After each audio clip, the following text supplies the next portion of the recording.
मनसैनिकांना राज ठाकरेंचं मराठीबाबतचं आंदोलन आता थांबवण्याचे आदेश देण्यात आलेले आहेत। राज ठाकरेंनी स्वतः पत्र काढून हे आंदोलन थांबवण्याचे आदेश दिलेले आहेत। सरकारनं बँकांना मराठीचा सन्मान करायला लावायला हवा असं देखील राज ठाकरे आपल्या पत्रामध्ये म्हणतायत। मात्र कायदा हाती घेण्याची आमचीही इच्छा नसल्याचं देखील राज ठाकरेंनी पत्रातून स्पष्ट केलेलं आहे।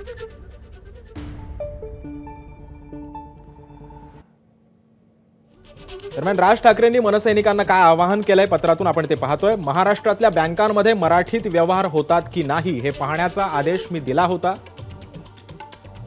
तुम्ही महाराष्ट्रात सर्वदूर बँकांमध्ये गेलात, तिथे मराठीचा आग्रह धरलात, हे उत्तम झालं। मराठी भाषा, मराठी माणूस यांना कोणी गृहीत धरू शकत नाही हा संदेशही दिलात।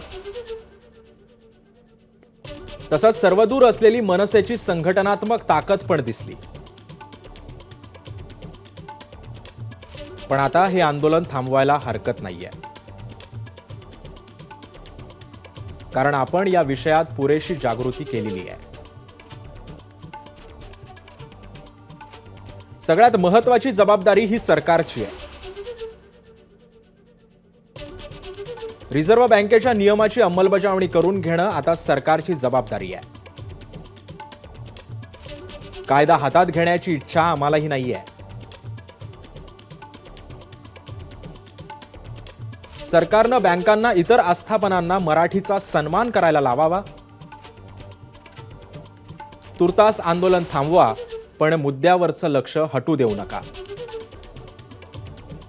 मराठीचा अपमान केला जात असेल तर मनसैनिक तिथं चर्चेसाठी पुन्हा जातील।